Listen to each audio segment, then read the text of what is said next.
श्री श्याम जय श्री श्याम जय श्री श्याम जय श्री श्याम जय श्री श्याम जय श्री श्याम जय श्री श्याम जय श्री श्याम। आप सभी को मेरा अभिनंदन और प्रणाम। जय श्री श्याम जय श्री श्याम जय श्री श्याम जय श्री श्याम जय श्री श्याम जय श्री श्याम जय श्री श्याम जय श्री श्याम जय श्री श्याम जय श्री श्याम जय श्री श्याम।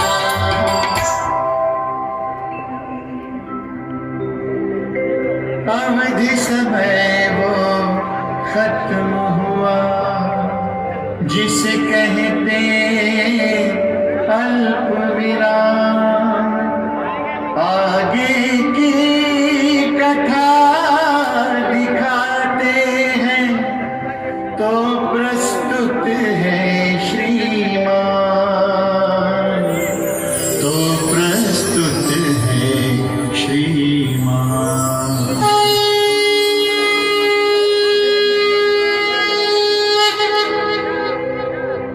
श्री कृष्ण द्वारा मिले मार्गदर्शन के अनुसार बड़बड़िक ने गुप्त क्षेत्र की ओर प्रस्थान किया। इधर घटोत्कच जब अपनी कुटिया वापस वन में पहुंचे तो देखा मोरवी उनकी राह देख रही थी।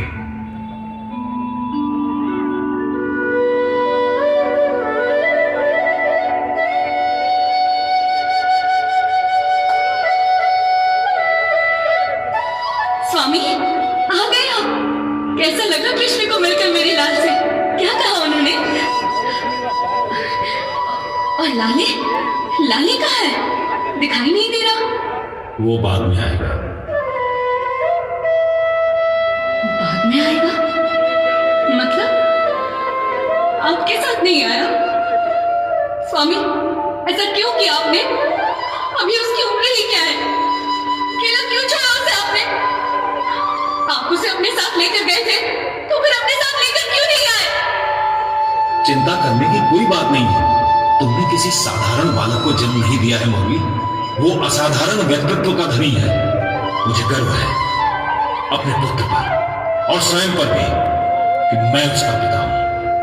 स्वयं कृष्ण ने उसे अपने गले से लगा लिया और असाधारण लोगों को बांध कर नहीं रख सकते, ना खूंटे से और न रिश्ते से। उसका जन्म जिस उद्देश्य के लिए हुआ है उसी मार्ग पर चलने के लिए श्री कृष्ण ने उसे गुप्त क्षेत्र को भेजा है। तो मुझे भी गुप्त क्षेत्र लेकर चलिए। मैं उसकी रक्षा के लिए उसके साथ रहूंगी। प्रियाहट, प्रियाहट तुम्हें शोभा नहीं देता प्रिय। तुम स्वयं वीरांगना हो। उसे अपने लक्ष्य पर चलने दो। देखो अंदर चलो, विस्तार से बात करते हैं। स्वामी आप पिता है, मां नहीं।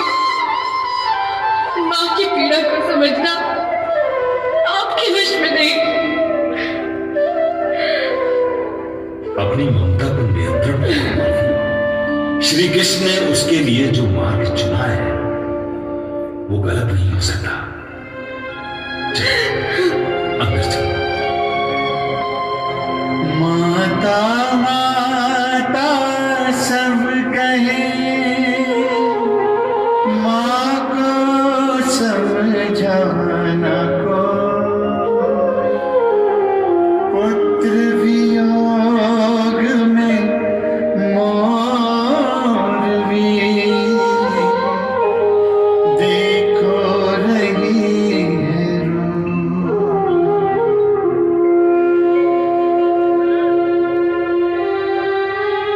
इधर घटोत्कच मोरवी को सांत्वना देने में लगे थे और उधर बर्बरिक ने गुप्त क्षेत्र में प्रवेश किया।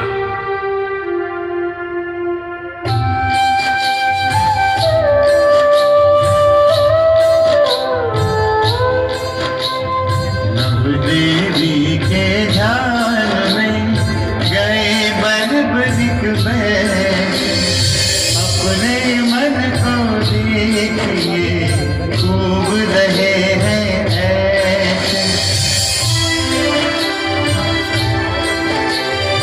देवी से फिर लगन लगी और बंधी फिर डोर, दिवस माह और वर्ष कटे, कटे रात्रि और भोर, कटे रात्रि और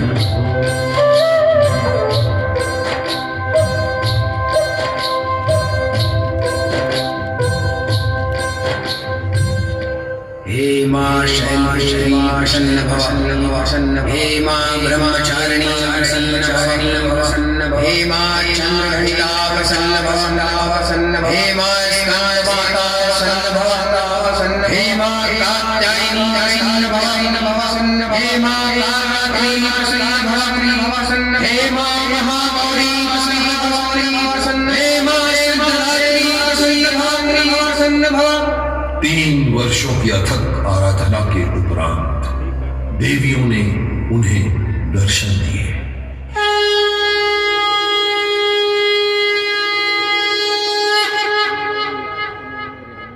नैनों से वर्षा हुई, शब्द हो गए मौन, नैनों से पूछ रहे हे माते तुम कौन।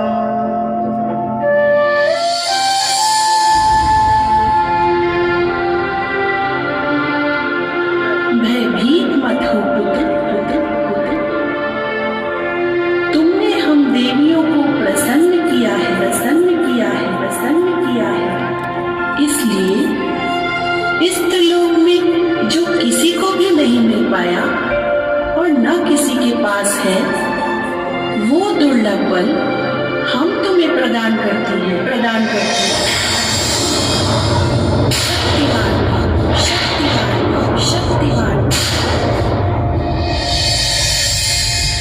सभी देवियां दे रही शक्ति का वरदान, और बर्बरिक हो गए अद्भुत वीर बलवान, अद्भुत वीर बलवान।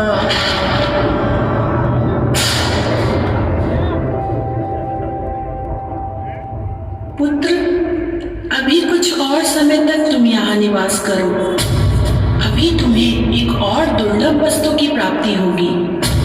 मगध देश से विजय नामक ब्राह्मण यहाँ साधना के लिए आएगा। उसकी संगत पाकर तुम अधिक कल्याण के भागी होगे। परंतु ध्यान रहे पुत्र, हमारे द्वारा दिए गए बल को कभी स्वयं के दम के लिए उपयोग मत करना, सदा परहित में उपयोग करना। और ऐसा व्यक्ति कभी मरता नहीं, सदा अजर अमर हो जाता है।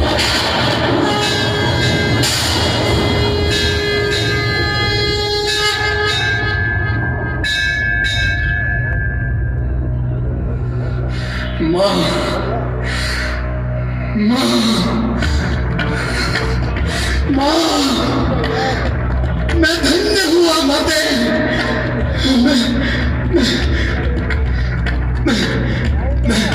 मैं आपको वचन देता हूं कि सदा आपके दिखाए मार्ग पर चलूंगा।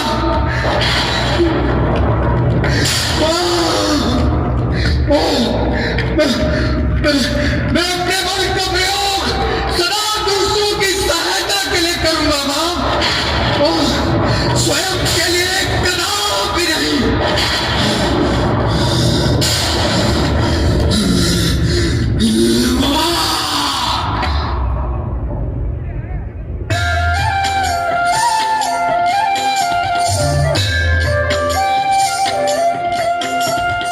ओंकारा भर देवियां दे गई ये वरदान, और एकाएक हो गई देखो अंतर्ध्यान। मानव शरीर सक्षम नहीं, जिसमें दैवीय शक्ति सवार, महादेव और कृष्ण कृपा से सब सक्षम हो जाए।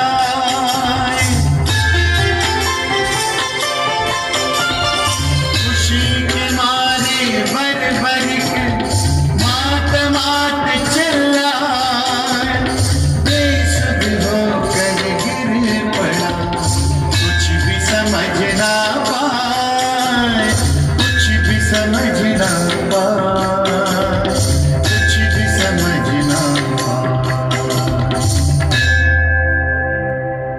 अपार शक्ति को संभालना मनुष्य के बस की बात नहीं होती, परंतु मोरवी पुत्र पर तो अग्निदेव, महादेव और श्री कृष्ण की कृपा थी, और ऊपर से मायावी पुत्र।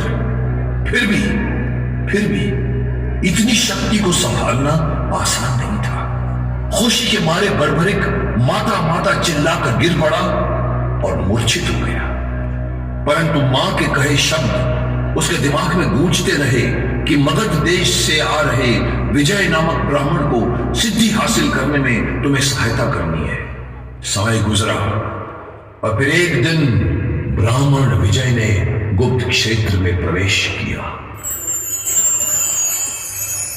प्रणाम ब्राह्मण देव। कल्याण हो। आप कौन हैं और इस गुप्त क्षेत्र में क्या कर रहे हैं? मैं एक देवी भक्त हूँ और आपकी प्रतीक्षा कर रहा हूँ। मेरी प्रतीक्षा? परंतु क्यों? मुझे देवी ने आदेश दिया है कि जब तक आपका ध्यान पूर्ण न हो जाए तब तक मैं यहीं रहूं और आपकी आराधना में कोई विघ्न न पहुंचा सके, इसके लिए आपकी सहायता करूं। तुम धन्य हो मां। पुत्र, मैं सिद्धांबिका के समक्ष साधना के लिए जा रहा हूं। कुछ लोग छल पूर्वक मेरी साधना को भंग करने का प्रयास कर सकते हैं। आप निश्चिंत होकर साधना कीजिए प्रभु, मेरे रहते कोई आपको विघ्न नहीं पहुंचा सकता। मैं वचन देता हूं। तुम्हारा वचन सिद्ध हो। विधि विधान कर विजय ने कर देवी का ध्यान, और यज्ञ आरंभ किया, जगत हेतु कल्याण।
अपने वचन का ध्यान रखना, अन्यथा सच में भस्म हो जाओगी।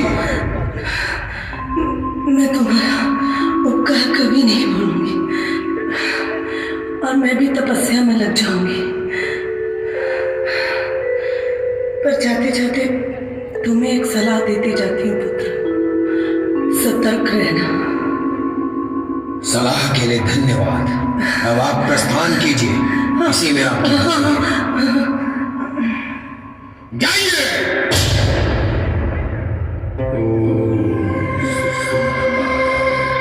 यज्ञ रक्षा में जुट गया जिसके मन में शंकर, अर्धरात्रि में फिर हुई एक गर्जना भयंकर। चारों तरफ अंधकार फैल गया, चट्टानें टूट टूट कर गिरने लगी, पेड़ हवा में उखड़कर गिर रहे थे। अट्ठाहस कर रेपलेंद्र आया बर्बरिक तीर, उसे देख कर क्रोध से ललकारे लाले वीर।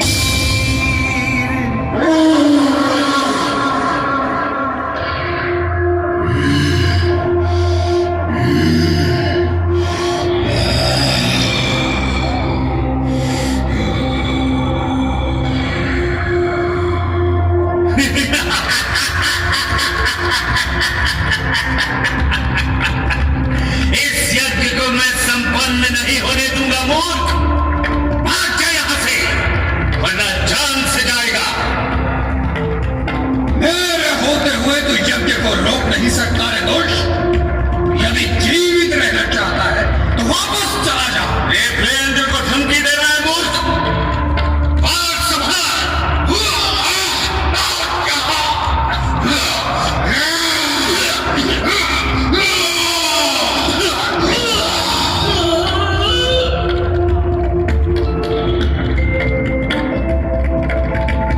जैसे सिंह दहाड़ कर करे वार पे वार, पल और लाले में हो ये गजब यलगार, हो ये गजब यलगार।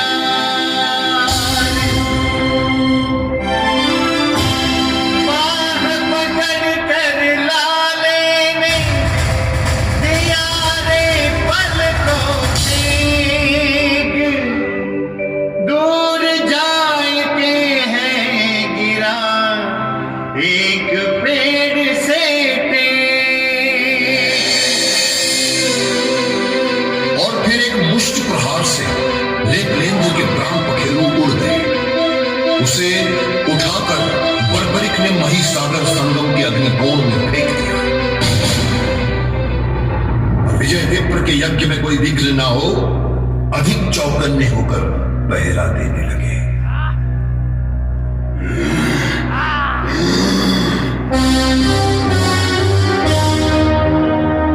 तृतीय प्रहर में दुह दुहा विघ्न करन को यज्ञ,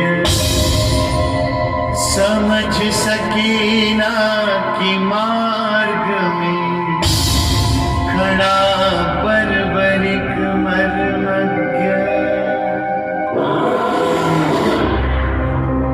पकड़ दुहा पटक दिया, मारे मुक्के रात, जबड़ों पर प्रहार कर तोड़ दिए हैं दांत।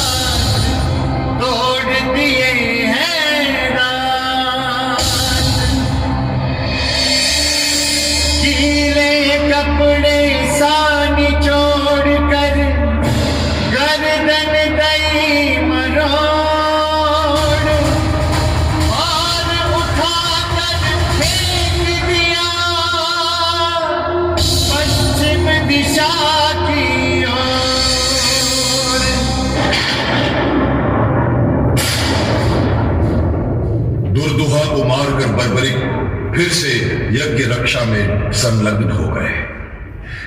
कोई और फिर रात्रि के चौथे प्रहर में जैन मुनि के भेष में एक साधु ने प्रवेश किया। अरे, यहां तो महान अनर्थ हो रहा है। कैसे प्रभु? जीव हिंसा न करना ही उत्तम धर्म है। जीवों को आग में जलाने से तो अधर्म ही होगा। धर्म के नाम पर यह जीव हिंसा क्यों की जा रही है? अग्नि तो सभी देवताओं का मुख होती है, इसीलिए अग्नि में दी गई आहुति तो देवताओं को प्राप्त होती है। फिर तुम देवताओं को दी जा रही बलि को हिंसा जैसा पाप कैसे बता रहे हो? तुम अवश्य कोई बहरूपीय हो। तुम्हें तो इसका दंड अवश्य मिलना चाहिए। अरे भाग कहाँ आए दुष्ट!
पलाश की मृत्यु को देखकर वासुकी आदि नाग बर्बरिक के पास आए और हाथ जोड़कर प्रार्थना करने लगे।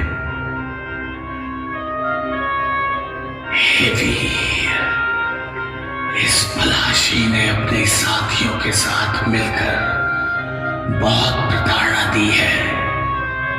हम नागों को पाताल लोक से खदेड़कर यहां भेज दिया। आज इस दैत्य का वध करके आपने हमें बंधन मुक्त किया है। हम नागों से आपको जो भी वरदान चाहिए मांग लीजिए, हम सहर्ष प्रदान करेंगे। यदि आप मुझे वरदान देना ही चाहते हैं तो ये वरदान दीजिए कि मैं अपने वचन का पालन कर सकूं और विजय आचार्य जी को सिद्धि प्राप्त हो, उनके यज्ञ में कोई विघ्न ना हो। आप जैसे वीर की इच्छा पूर्ण हो। तथास्तु। आज से आपको डरने की कोई आवश्यकता नहीं है। ये नगरी आपकी है। तुम धन्य हो वीर, धन्य हो। अच्छा, तो मुझे आज्ञा दीजिए। मुझे अतिशीघ्र विजय प्रभु के पास पहुंचना है। प्रणाम। विजय बाबा। रास्ते में उन्होंने सर्वरत्नमय शिवलिंग को देखा जहां नाग कन्याएं पूजा कर रही थी।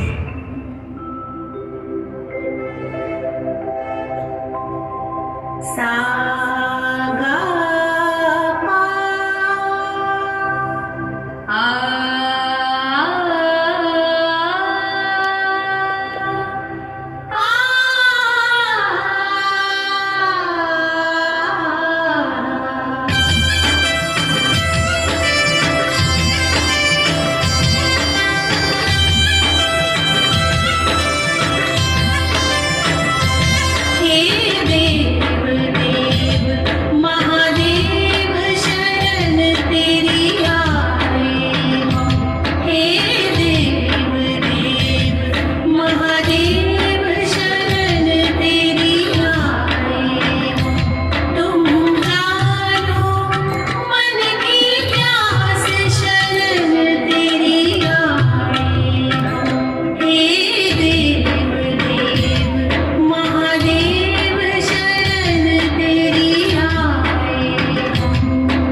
अरे कौन हो तुम?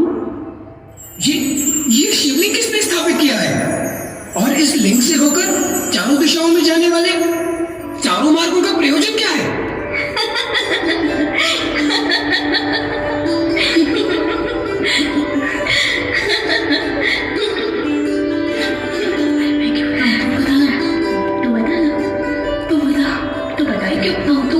अच्छा चल मैं ही बता देती हूँ। ये सर्पराज शेषनाग ने भारी तपस्या करके बनाया है। इसके दर्शन, स्पर्श एवं पूजन से सभी प्रकार की सिद्धियां मिलती हैं। पूर्व दिशा का मार्ग शिवपर्वत को जाता है, दक्षिण दिशा का मार्ग सूर्पारक स्थान को जाता है, पश्चिम दिशा का मार्ग हाथियों के प्रभास क्षेत्र में जाता है और ये उत्तरी मार्ग गुप्त क्षेत्र की ओर जाता है, जिस मार्ग से आप आए हैं। इस अद्भुत जानकारी के लिए धन्यवाद। हमने तो आपका उत्तर दे दिया, परंतु आप कौन हैं? परिचय तो दीजिए। आप हमें अपनी दासी समझिए। हम सबने आपको अपने पति रूप में स्वीकार किया है। मैं पांडुपुत्र भीम का पौत्र बर्बरीक हूँ। दैत्य पलाशी का वध करने आया था और उसे मारकर अब धरती पर जा रहा हूँ, परंतु आपके प्रणय निवेदन को मैं स्वीकार नहीं कर सकता। क्यों? क्योंकि मैंने अखंड ब्रह्मचारी रहने का व्रत लिया है। मुझे क्षमा करें आप सब, आपका हृदय दुखाने के लिए। सखी। ओम नमः शिवाय। प्रेम समर्पण नारी का ठुकरा सके न को, जो नर ऐसा कर सके, दिव्य पुरुष कोई हो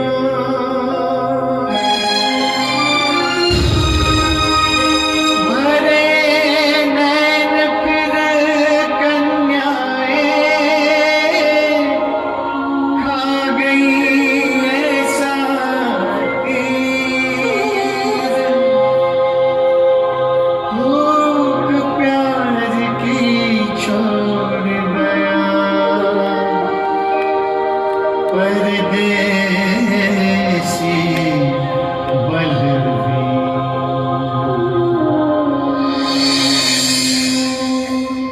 बर्बरिक ने शिवलिंग को दंडवत किया और पृथ्वी की ओर चल पड़े।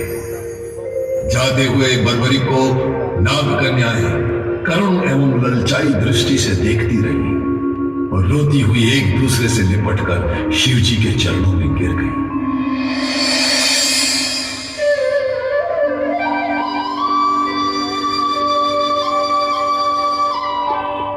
उगते हुए सूरज के साथ ब्राह्मण विजय का यज्ञ पूर्ण हुआ। वो ध्यान से उठे तो उनके मुख पर तेज था।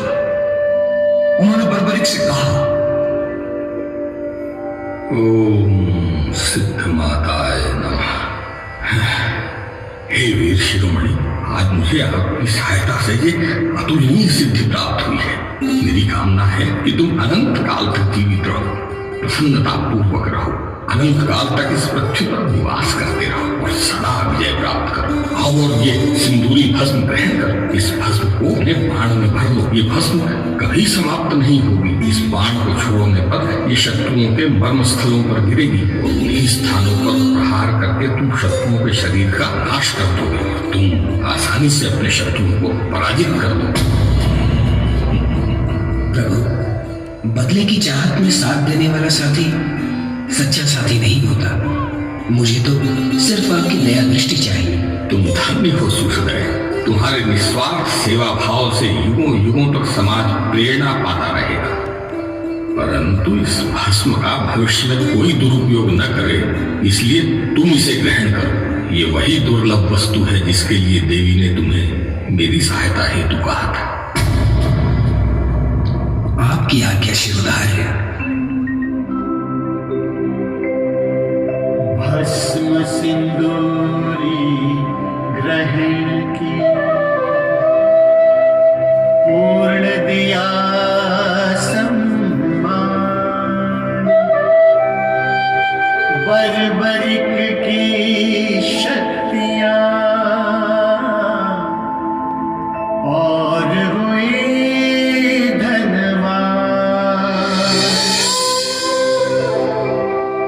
विजय गुरु फिर चले गए देकर आशीर्वाद। सिद्ध सेन को मिल गया गुरु का ये प्रसाद।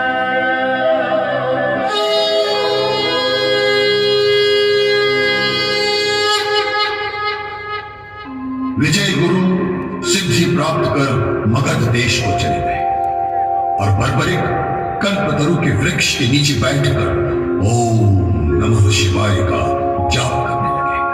उधर पुत्र वियोग में मोरवी दिन प्रतिदिन अस्वस्थ होती जा रही थी, दुर्बल होती जा रही थी। बाट पुत्र की ज्योति तक तक थक गए आंसू अब झरते नहीं, सूख गए सभी कहे उसे बावरी।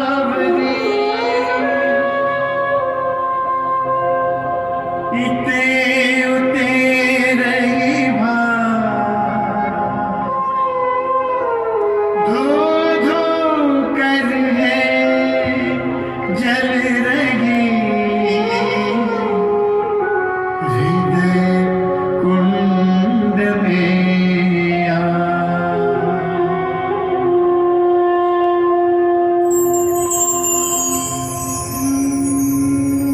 बहू, मुझसे ये तेरी हालत देखी नहीं जाती। स्वयं को संभाल बेटी। मैं क्या करूंगा? मेरा हृदय मेरे वश में ही नहीं रहा। इतने दिन हो गए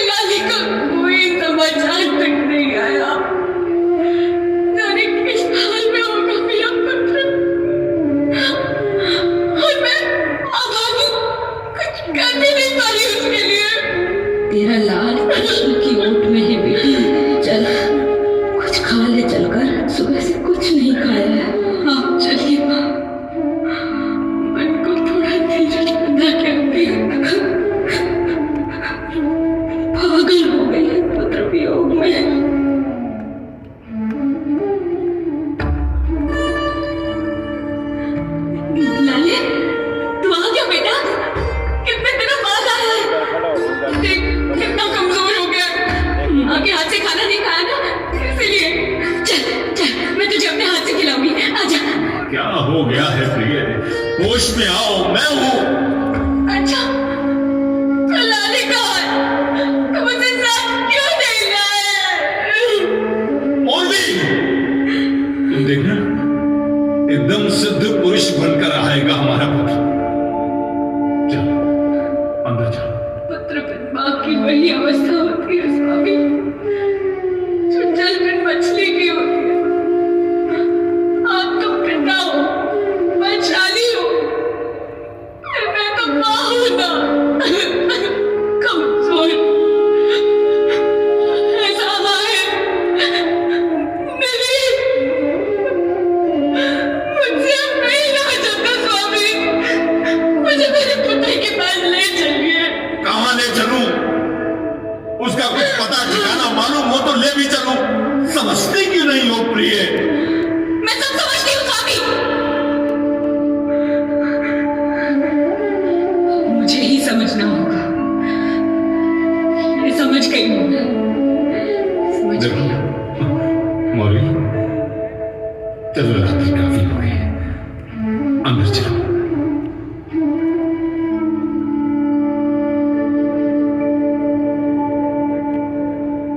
सहारा देकर घटोत्कच मोरवी को अंदर ले जाता है। हिडिंबा ने थाली लगाकर रखी है। घटोत्कच अपने हाथों से खाना खिलाता है। मोरवी ना चाहते हुए भी खाती रहती है। हिडिंबा से उसकी ये दशा देखी नहीं जाती। वो उठकर एक तरफ चली जाती है। कैसी लीला दिखा रहे हो कृष्ण, मुझसे उसका दर्द सहा नहीं जाता। तुमसे तो कुछ भी छुपा नहीं है प्रभु, मिलवा दो बेचारे को पुत्र से, तेरा ही सहारा प्रभु। हरे कृष्ण हरे कृष्ण। माँ की छोड़ कर घर से गई है भाग, ढूंढे अपने लाल को, रास्ता नहीं दिखा, ढूंढे से भगवान मिले, ये तो सुत की बात, लीला प्रभु की देखिए, खेल दिया है खेल, मात पुत्र का करा दिया, देखो कैसे देखो कैसे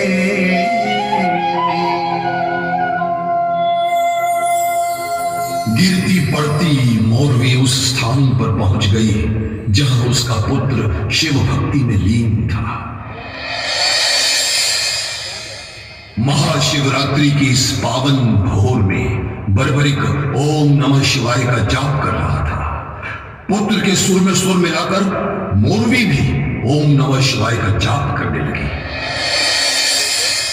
ओम नमः शिवाय, ओम नमः शिवाय, ओम नमः शिवाय, ओम नमः शिवाय, ओम नमः शिवाय। ओम नमः शिवाय। सच्चे मन से भक्त पुकारे और भगवान ना आए, ऐसा तो हो ही नहीं सकता। और फिर भगवान शिव ने दर्शन दिए।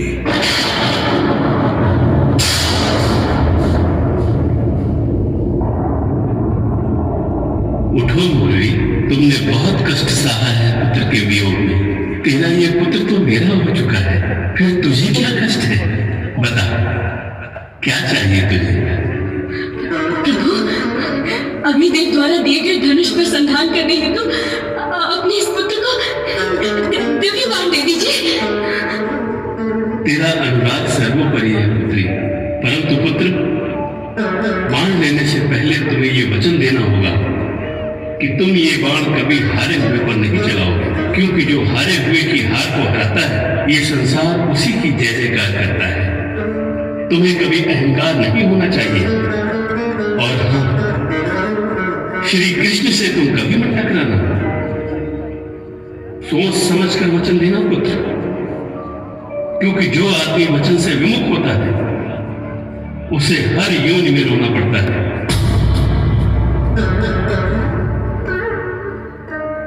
प्रभु, मैं महान शांतनु के पुत्र का वंशज हूं। यदि मैं वचन भंग करूं तो मेरा सिर श्री चरणों में अर्पित कर दिया जाए। एवं मस्तु।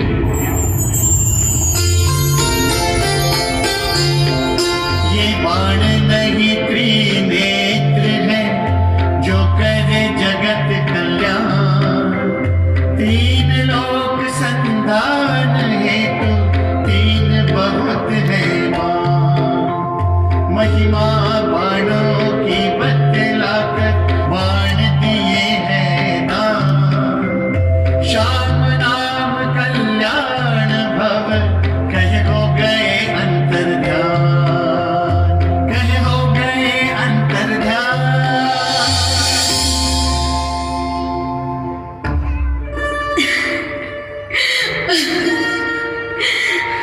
माँ, कुछ ना कहो पुत्र, ऐसे ही छाती से लगे रहो। तुम नहीं जानते कि आज मेरी कलेजी को कितनी ठंडक पड़ रही है।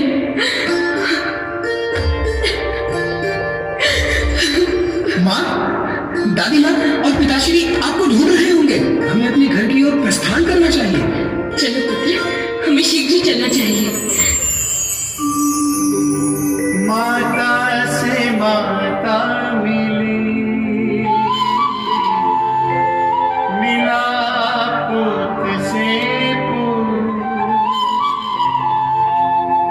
धागे से धागा जुड़ा,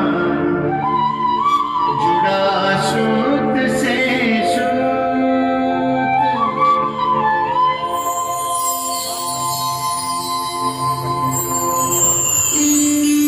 अद्भुत दृश्य, खुशी और रुदन के मिश्रित भाव।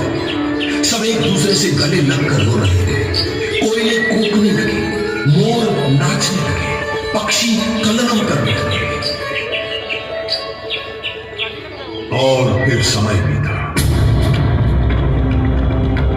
कलयुग ने अपना असर दिखाना शुरू कर दिया। मामा शकुनी ने पासे फेंके। दुशासन के हाथों द्रौपदी को लज्जित करवाने का घृणित कार्य करो। पांडवों को 12 वर्ष का वनवास और 1 वर्ष का अज्ञातवास मिला। इसी दौरान पांडव महिसागर संगम तीर्थ में पहुंचे। द्रौपदी को प्यास से व्याकुल देख भीम जल की तलाश में निकल गए और भीम कुंड के पास पहुंचे। प्यास के कारण महाबली भीम भी बेचैन थे। उन्होंने जलकुंड में प्रवेश किया। जलकुंड में भीम स्नान कर रहा था। बर्बरीक ने जब ये देखा तो, ये दुर्मते, ये तुम क्या कर रहे हो? जल में धपन का कार्य कर रहे हो? मैं इसी जल से सदा देवी को स्नान कराता हूँ। मल से दूषित जल को तो मनुष्य भी नहीं छूते, फिर देवता उसका स्पर्श कैसे कर सकते हैं? मूर्ख व्यक्ति, व्यर्थ में तीर्थों का भ्रमण कर रहे हो। कौन है रे तू राक्षस? जल का दूसरा उपयोग ही क्या है? बड़े बड़े महापुरुष भी जल में नहाते धोते हैं, तो इसमें अपराध कैसा?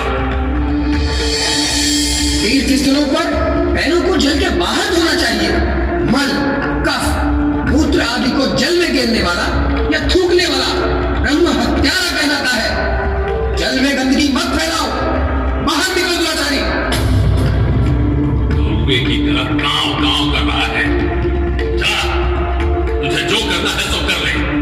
मैं तो जल पी कर ही निकलूंगा। मैं क्षत्रिय कुल में जन्मा हूं, तुझे ये पाप नहीं करने दूंगा। तुरंत जल से बाहर निकलो, नहीं तो मैं तुम्हारा सर फोड़ दूंगा। लक्ष्य बना कर भी देने को ये सीख लगे ईंट को फेंकने जो उन्हें रहे थे दीख पोता ईंट है फेंक रहा दादा रहा बचा क्रोध से भर कर भीम से बाहर गए हैं दुष्ट राक्षस, अब मैं तुझे सबक सिखाता हूँ।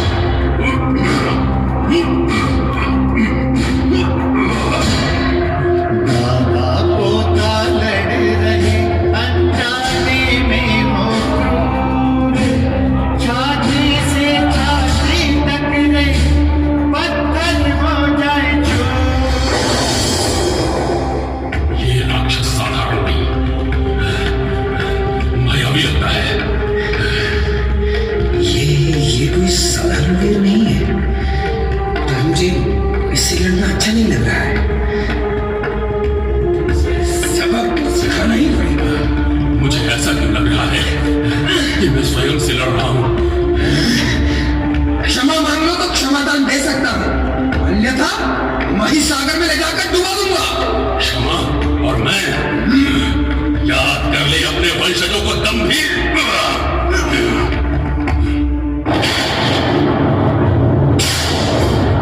ठहरो, ये तुम क्या अनर्थ कर रहे हो पुत्र? जानते नहीं, ये तुम्हारे दादा गदाधारी भीम है, वीर घटोत्कच इन्हीं के पुत्र हैं जिनसे तुम्हारा जन्म हुआ है।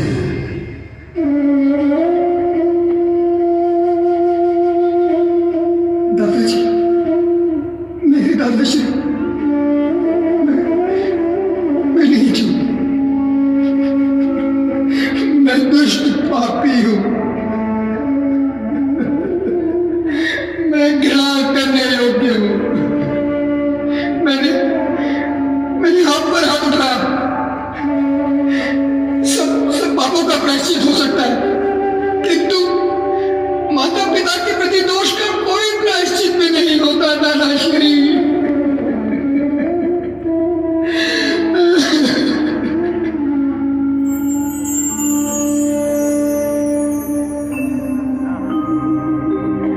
ऐसे मिलेंगे पात्र से ये जाने ना कोई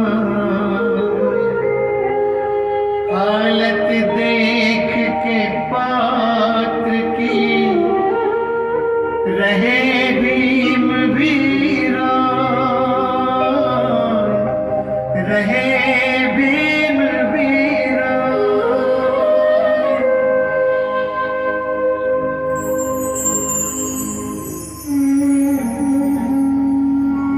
देखो कैसा दादा हूं मैं, अपने ही पौत्र से लड़ने लगा। पुत्र, हम दोनों एक दूसरे से मिले ना? नहीं, इसमें तेरा कोई दोष नहीं, और मेरा दोष तो कम है ही नहीं। रो रो कर है भीमसेन पौत्र को रहे समझाए, भरे नैन बरबरीक भी व्यथा रहे बतला।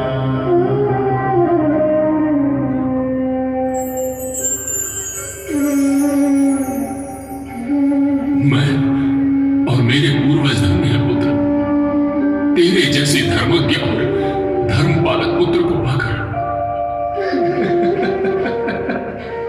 ऐसा मत कहिए दादाश्री, जिस शरीर ने आपको पीड़ा पहुंचाई है उस शरीर को जीवित रहने का कोई अधिकार नहीं। मैं महिसागर संगम में से त्याग दूंगा। नहीं नहीं, ऐसा ऐसा मत करो पुत्र, ऐसा मत करो, मैं भी जीवित नहीं रहूंगा।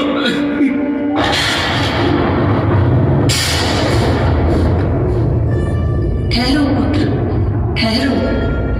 अनजाने में हुए पाप से दोष नहीं लगता, अतः तुम शोक रहित होकर धैर्य धारण करो।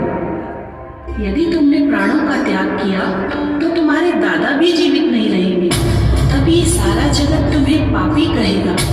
तुम तो कृष्ण की अमानत हो, तुम्हें तो प्रभु नाम से जीवित रहना है। अतः हे पुत्र, शोक का त्याग करो, जाओ स्वजनों से मिलो।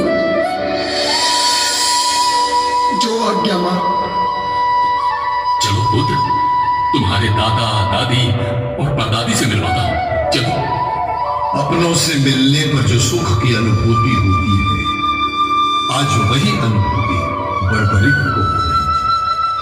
युधिष्ठिर, अर्जुन, नकुल, सहदेव अपने दादाओं से मिलके बर्बरिक के आनंद का ठिकाना नहीं था। दादी द्रौपदी की आंखें छलछला आई, उन्होंने बर्बरिक को कंठ से लगा लिया और फिर कुछ समय बिताकर अपने वनवास की अवधि पूरी करने के लिए पांडव चले गए। बर्बरिक अपनी आंखों में आंसू लिए अपने प्रियजनों को जाता हुआ देखते रहे। घर पहुंचकर बर्बरिक ने यह सारा वृतांत अपनी मां, दादी और पिता को बताया। मां, स्वजनों से मिलने का सुख क्या होता है अब जाना मैंने। मेरे सभी दादागण इतने महान हैं, मुझे ज्ञात ही नहीं था। और दादी माँ द्रौपदी, उन्होंने तो मेरी हथेली चूमी माँ, मेरा माथा चूमा, मुझे गले लगाकर रोने लगी। हे प्रभु, ये कैसे रिश्ते हैं, कैसा मेल है। यही तो विधाता का खेल है पुत्र। आज तो खुशी के मारे मेरा दिल भी बैठा जा रहा है।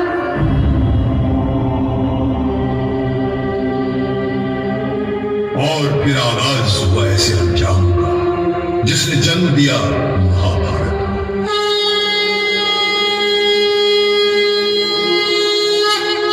पांडव सिर्फ 5 गांव लेकर जीवन यापन करने को संतुष्ट थे, मगर कौरवों ने कहा बिना युद्ध के वो एक सुई की नोक भर भी जमीन देने को तैयार नहीं। नतीजा युद्ध। धर्म और अधर्म के मध्य युद्ध की घोषणा। कुरुक्षेत्र के पास उपलब्ध नामक स्थान पर दोनों ओर की सेनाएं एकत्रित होने लगी और इधर बर्बरिक अपनी मां और दादी की सेवा में लगे हुए थे। और फिर आगमन हुआ नारद जी का। नारायण नारायण। प्रणाम देवर्षि।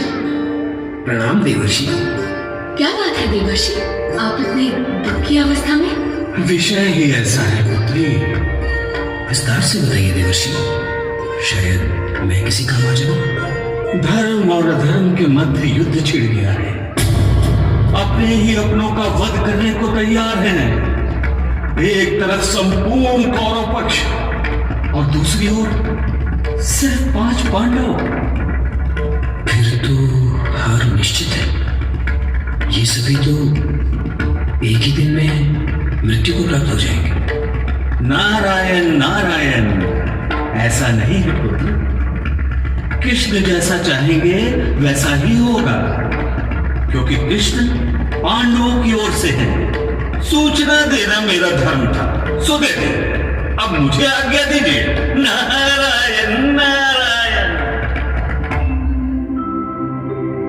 चिंगारी मन में लगी,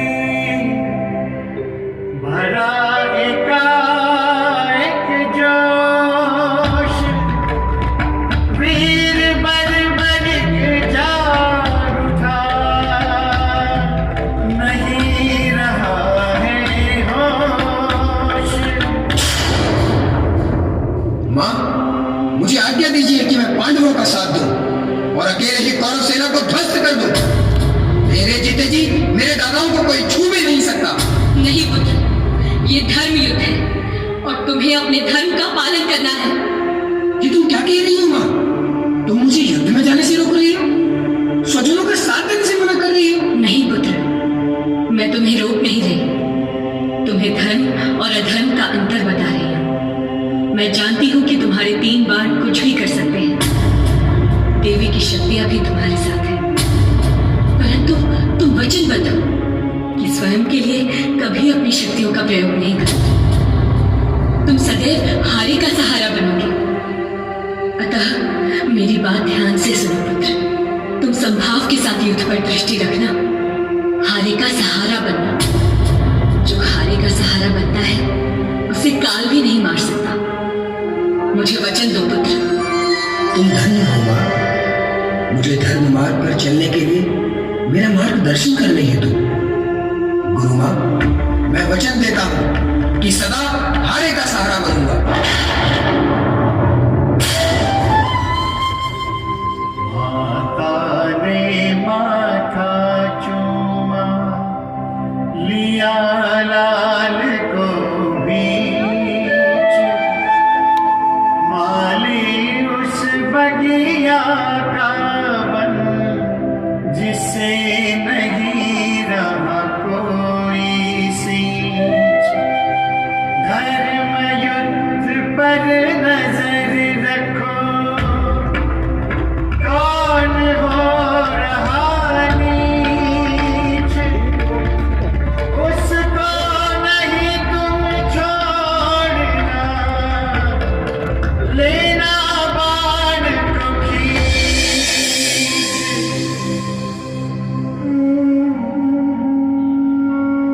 तुम धन्य हो पुत्री, माँ और गुरु दोनों के कर्तव्य का तुमने पालन किया। मुझे गर्व है कि तुम एक छत्राणी माता भी हो और गुरु माता भी।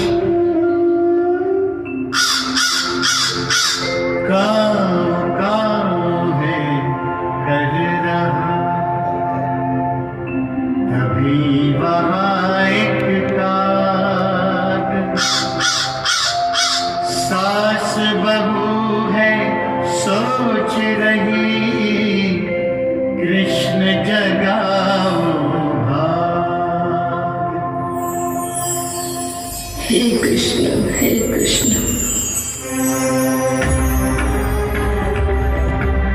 माता से आशीर्वाद लेकर और माता को वचन देकर वीर बर्बरिक अपने तरकश में 3 बाण लेकर नीले घोड़े पर सवार होकर युद्ध क्षेत्र की ओर पहुंचे। अन्य योद्धाओं ने जब बर्बरिक को देखा तो जिज्ञासावश पूछा, आप किस ओर से लड़ने आए हैं? अभी तो मैं इस महायुद्ध में एक दर्शक की भांति इस महायुद्ध को देखने आया। बाद में उस दल की तरफ से लड़ूंगा जो निर्बल होगा। आप अकेले? क्या आपकी सेना पीछे आ रही है? नहीं, मेरी कोई सेना नहीं है।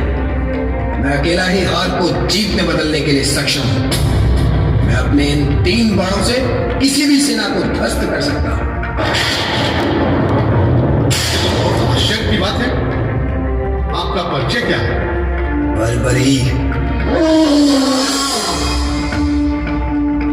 आंधी की तरह यह खबर दोनों शिविरों में फैल गई। सभी के मुख पर बर्बरी का नाम था। और बात जब श्री कृष्ण तक पहुंची तो कृष्ण सोच में डूब गए और विचार करने लगे।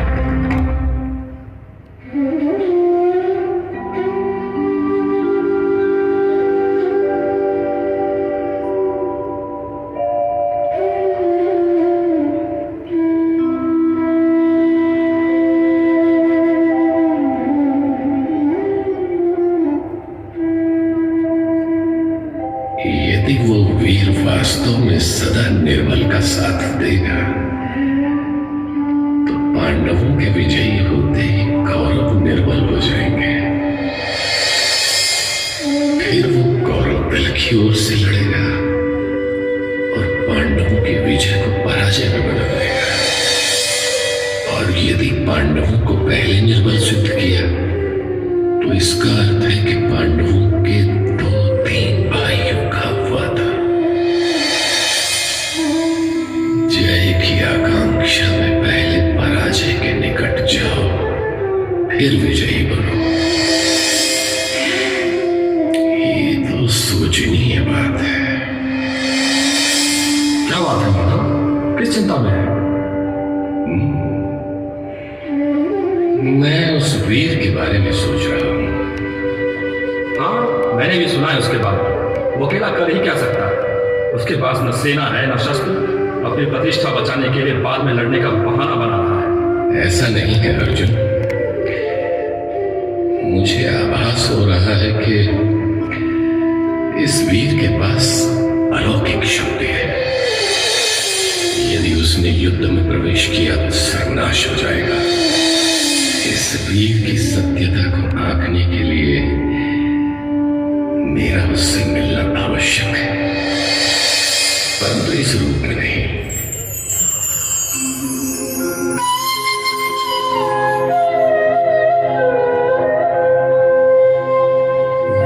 रूप धारण किया और गए बर्बरिक के पास।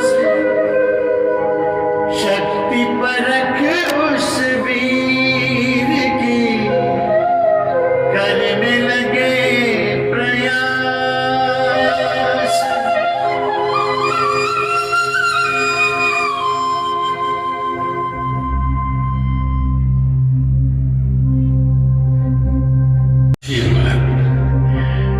तुम कौन हो वत्स?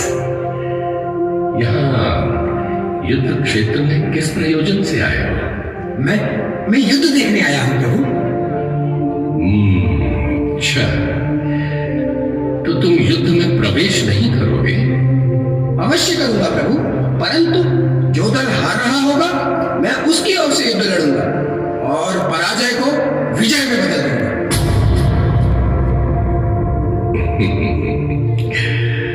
छोटा मुंह और बड़ी बात कर रहे हो वत्स। इस बात का तुम्हारे पास क्या प्रमाण है? आप मुझे ऐसा वैसा ना समझे ब्राह्मण देव। मेरे पास एक दिव्य धनुष और शिव जी के 3 बाण हैं। मैं एक बाण से सारी सेना और दूसरे बाण से संपूर्ण पृथ्वी को नष्ट कर सकता हूं।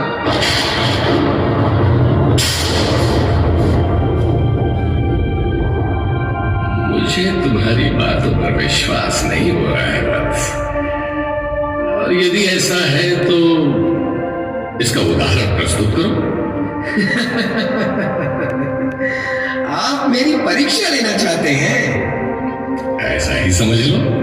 ब्राह्मण देव, मैं मोरवी पुत्र बर्बरीक हूं। भगवान शिव और देवी चंडिका की मुझ पर कृपा। मैं कभी असत्य नहीं बोलता।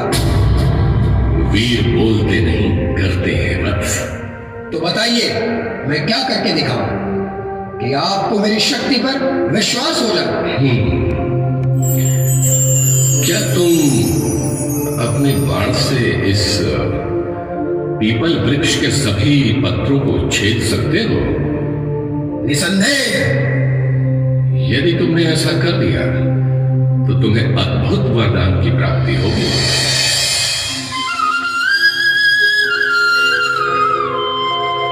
खेल प्रभु ने खेल दिया, ये जाने ना कोई भेद। बाण धनुष पर चढ़ा लिया, लक्ष्य करण को छेद। लाने बैठा ध्यान में, कर रहा प्रभु को याद। एक पत्र तभी तोड़ लिया और उस पर रखा पास।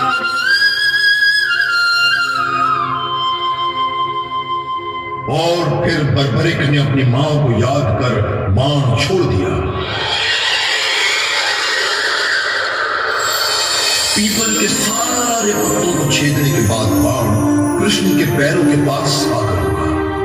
तो कृष्ण ने पैर हटा दिया और वो आखिरी पत्ता भी छेद कर बाण बर्बरिक के तरकश में वापस आ गया।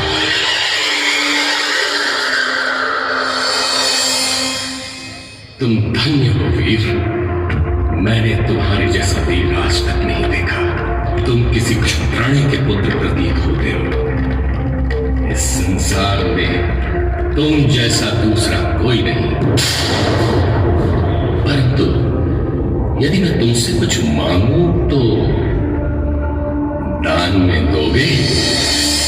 मेरे द्वार से कभी कोई भिक्षुक खाली हाथ नहीं गया, आप भी नहीं जाएंगे। यदि वचन दो तो मांगो, अन्यथा रहने दो। मैं एक क्षत्रिय पुत्र हूं ब्राह्मण देव, और वचन देता हूं, और वचन की रक्षा करना क्षत्रियों का धर्म है। प्राण जाए पर वचन न जाए।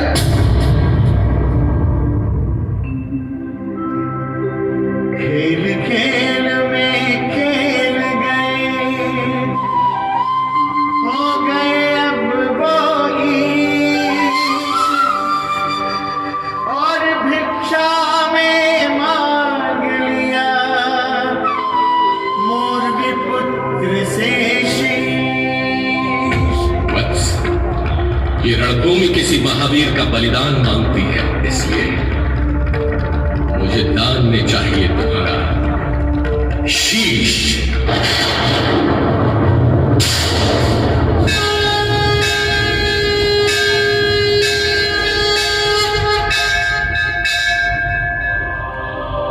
इस तरह का दान कोई साधारण ब्राह्मण तो नहीं मांग सकता। प्रभु, प्रभु आप कौन हैं?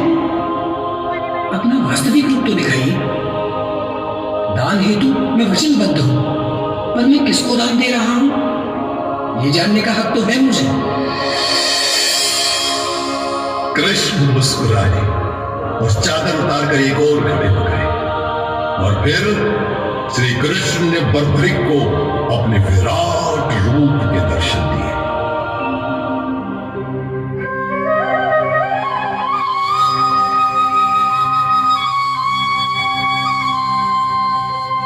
मुरली है बजने लगी, घंट बजे चहुओं, विराट रूप देख कृष्ण का, बर्बरीक हुए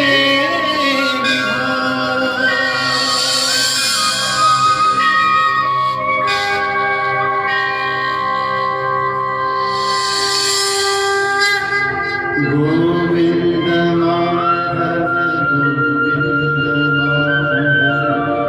गोविंद माधव,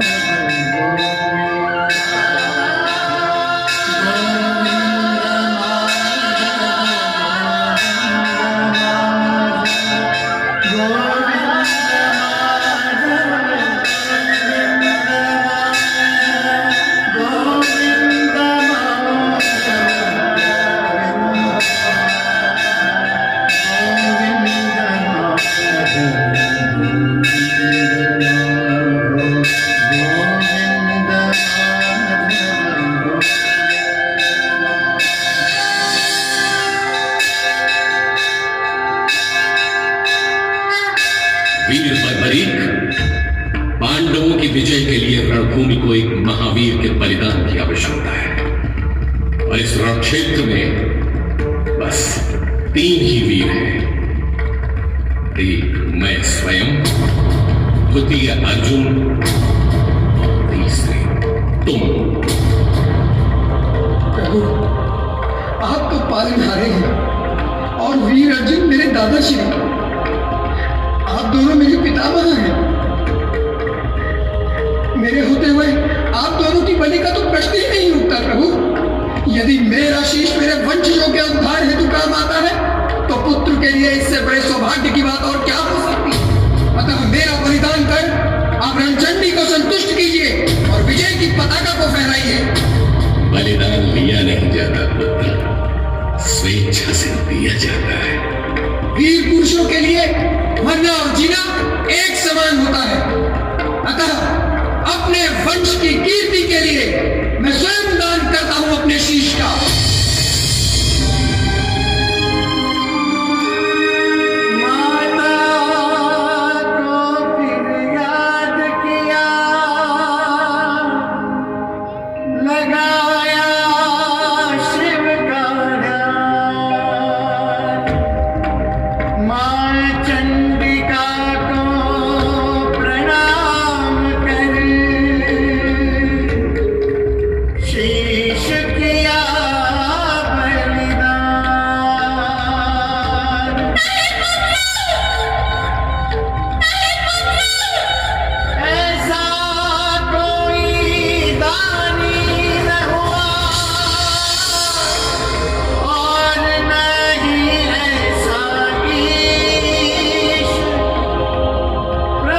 कृष्ण तुम्हें वचन देता हूं, तुम्हारा ये बलिदान व्यर्थ नहीं जाएगा।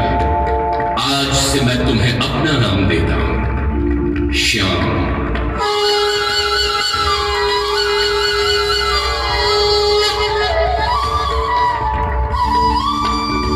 कलयुग में तुम मेरे नाम से पूजे जाओगे बस।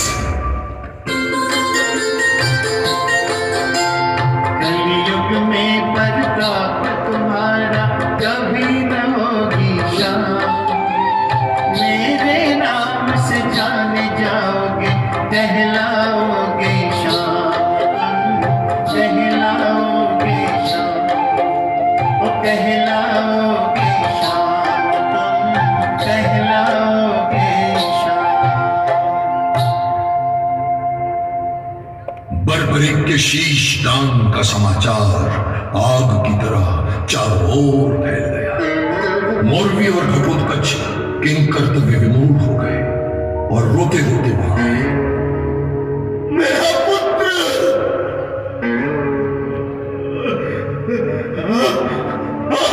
मेरा पुत्र।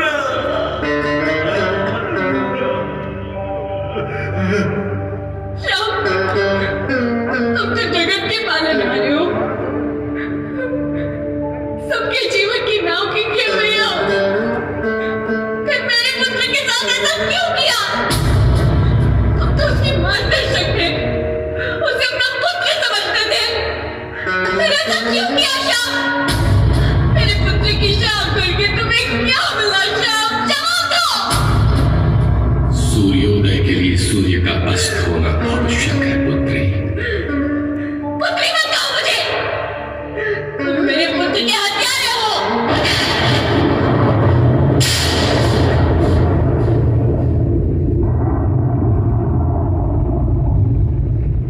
शोक न करो पुत्र, शोक न करो पुत्री।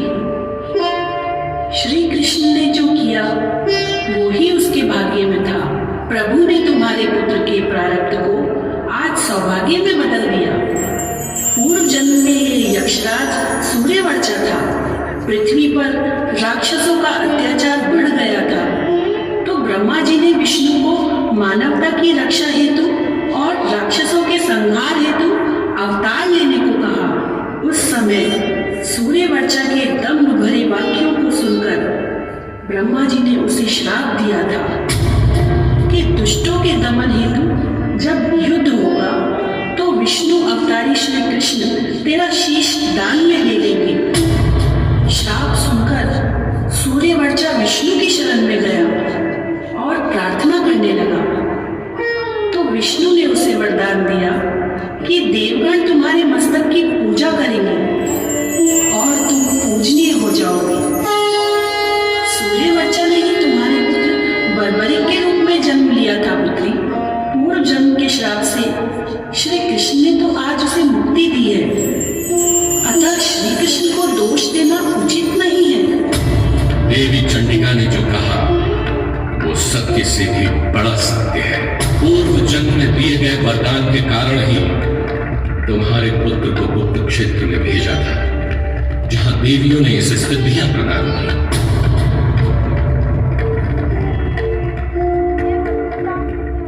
देवी चंडिका, ये शीश मेरे भक्त का है, इसे अमृत प्रदान कर अजर अमर कर दे। जैसी आपकी इच्छा। देवी ने अमृत वर्षा के थे वचन द्वारकाधीश, और फिर जीवित हो गया कटा हुआ वो शीश।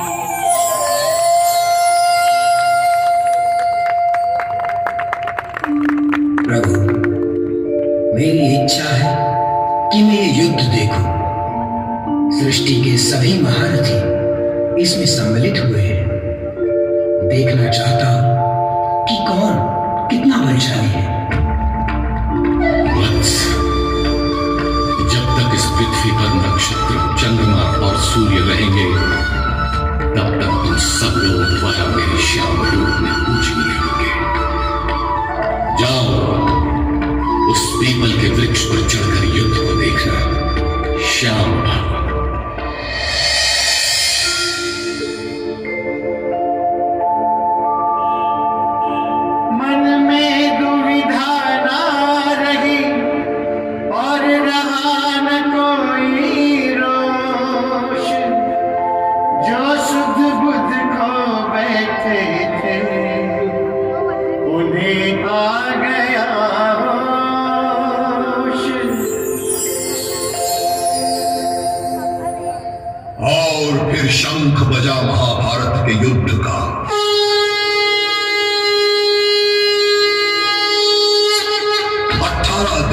चले इस युद्ध में सभी सूरमाओं का अंत हो, अधर्म पर धर्म की विजय। पांडव अपनी जीत की खुशी में अपने बल का अभिमान कर रहे थे तो श्री कृष्ण ने कहा, बर्बरीक ने इस संपूर्ण युद्ध को देखा है। चलो उसी से चलकर पूछते हैं कि कौन कितना बड़ा शूरवीर है। प्रणाम प्रभु। प्रणाम सभी दादाश्री। आप सब यहाँ किस उद्देश्य से आए हैं? बर्बरीक, क्या तुमने भली भांति इस महायुद्ध को देखा है? जी दादाश्री। तब तो तुम इस बात को मानोगे कि इस युद्ध को अकेले मैंने अपने बाहुबल से जीता। 18 दिनों तक मेरे कांडील की टंकार से दसों दिशाएं गूंजती। मेरे विशाल गदा के प्रहार को तो तुमने देखा होगा बहुत। जिस दिशा में जाती थी शत्रु काई की तरह कट जाते थे। मेरी तलवार ने शत्रु को धराशायी कर दिया। मेरी तलवार जिस ओर घूमती थी शत्रु का सहाया कर देती थी। मेरे विचार से ये युद्ध मैंने सत्य के बल पर जीता, अधर्म पर धर्म की विजय हुई। आप कुछ नहीं कहेंगे प्रभु? वत्स, मैं तो केवल सारथी था, योद्धा नहीं। मात्र युद्ध देखता रहा और मेरा इस युद्ध में कोई योगदान नहीं। अच्छा हुआ जो सारथी थे। शस्त्र धारण करते तो संभवतः पांडवों की पराजय होती। ये तुम क्या कह रहे हो बर्बरीक? सत्य कह रहा हूं। कड़वा है पर सुनना चाहते हैं तो सुनिए। कहां था उस समय आपका गांडी जब अकेले भीष्म ने आपकी सेना को काट दिया, रथ तोड़ दिया, आप मूर्छित हो गए। फिर कृष्ण की सलाह पर आप स्वयं भीष्म पितामह से पूछने गए कि आपकी मृत्यु कैसे होगी, और फिर शिखंडी की ओट में आपने निहत्थे भीष्म पर बाणों की वर्षा की।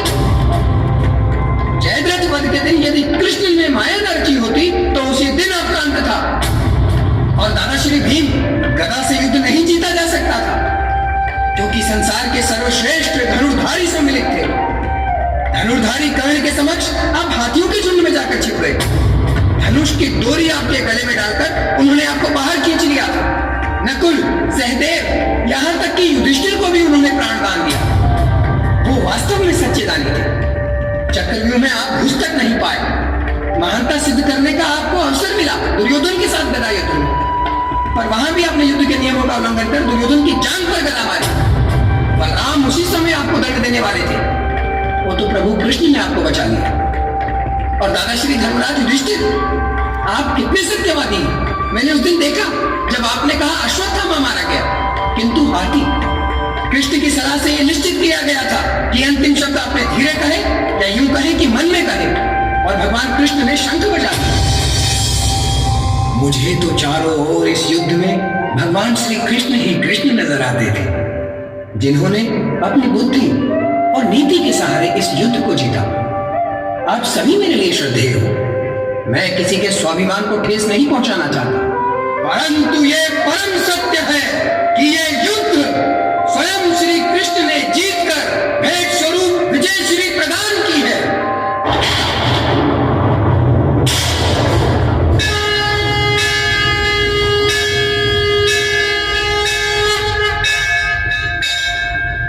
हमें क्षमा कीजिए प्रभु।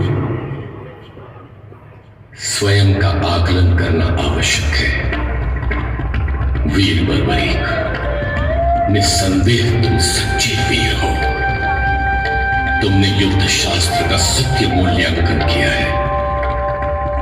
मैंने तुम्हारे साथ जो किया वह राष्ट्रहित के लिए आवश्यक था। आशा है तुम मेरी विवशता को मान दोगे। मुझे सत्य का आभास हो चुका है प्रभु। मेरी तरफ से आप अपने मन में कोई ग्लानि मत रखिए। पूजनीय भाव, मेरी ही शक्ति तुम में निहित होगी। कलयुग में तुम मेरे ही नाम से पूजे जाओगे। श्याम, जाओ अपने धाम को प्रस्थान करो पुत्र। जैसी आपकी इच्छा।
Hello hello.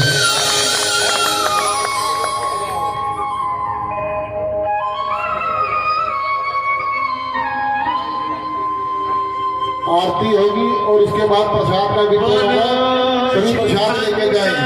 महाराज की सभी आरती के बाद चले। और फिर इस कलयुग में खाटू गांव में बड़बड़िक ने अवतार लिया श्याम बाबा के। उस समय वहां के राजा ने श्याम बाबा का भव्य मंदिर बनवाया। कोई बात ना जाए, आरती होगी, उसके बाद प्रतिवर्ष प्रसाद का वितरण होगा। बाबा की आरती में शामिल रहे सभी। शीश नवाते और आशीष